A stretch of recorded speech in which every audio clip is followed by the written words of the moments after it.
लातूरमध्ये पोलिसांनी कोयता गँगचा माज उतरवला. भर चौकात काढली धिंड. हातात नंगा कोयता, गाड्यांचा फुटणारा काचा आणि नागरिकांच्या मनात झालेली दहशत. लातूरच्या खनी भागात रात्रीच्या वेळी गुंडांनी हैदोस घातला होता. पण लातूर पोलिसांनी या गुंडांचा सारा भाईगिरीचा माज 24 तासाच्या आत उतरवलाय. ज्या ठिकाणी दहशत माजवली त्याच ठिकाणी आरोपीची पोलिसांनी धिंड काढली आहे. लातूर पोलिसांचा हा नवा धिंड पॅटर्न आता सुरू झालाय. लातूरचं शांत शहर रात्री एकाकी हादरलं होतं. खनी भागात अचानक हातात कोयते घेऊन 4 तरुण रस्त्यावर उतरले. दिसेल त्या वाहनावर वार आणि फुटणाऱ्या काचांचा आवाज व परिसरात पसरलेली भीती. या गुंडांनी कायद्याला जणू आव्हानच दिलं होतं. पण त्यांना हे माहीत नव्हतं की लातूर पोलीस आता ॲक्शन मोडमध्ये आलेत. या घटनेची माहिती मिळताच पोलिसांनी चक्र फिरवत अवघ्या काही तासात या 4ही आरोपींना बेड्या ठोकल्या. पण पोलिसांनी एवढ्यावरच समाधान मानलं नाही. गुन्हेगारांच्या मनात कायद्याचा धाक असावा यासाठी पोलिसांनी या 4ही आरोपींना थेट खनी भागात नेलं.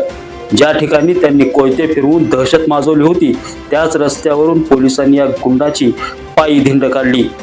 कालपर्यंत हातात कोयते घेऊन डरकाळ्या फोडणारे हे भाई आज मात्र पोलिसांच्या वेढ्यात मान खाली घालून चालताना दिसले. रस्त्यावरील नागरिकांनीही या पोलिसांच्या या कारवाईचं स्वागत केलंय. गुन्हेगारी कराल तर इज्जत रस्त्यावर येईल हा स्पष्ट संदेश लातूर पोलिसांनी या धिंड पॅटर्न मधून दिलाय. लातूर पोलिसांच्या या आक्रमक पवित्र्यामुळे गुन्हेगारांचे धाबे दणाणलेत. कोयता गँगची दहशत मोडीत काढण्यासाठी हा लातूर पॅटर्न आता राज्यभर चर्चेचा विषय ठरतोय.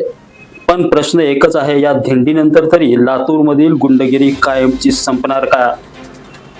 नितीन बनसोडे, एकमत डिजिटल, लातूर. गुन्हा नोंद क्रमांक 82 कलम 332 BNS मधील हे रेकॉर्डवरील गुन्हेगार आहेत. अभिषेक जावके व त्याचे साथीदार त्यांच्यावर आपण गुन्हा दाखल करून त्यांना सदर गुन्ह्यात 4 आरोपींना अटक केलेली आहे. तर त्या आरोपींना घेऊन आज रोजी घटनास्थळाची पाहणी पंचनामा करणे कामी त्यांना इथं आपण आणलेलं होतं. तरी पुढील तपास सुरू आहे.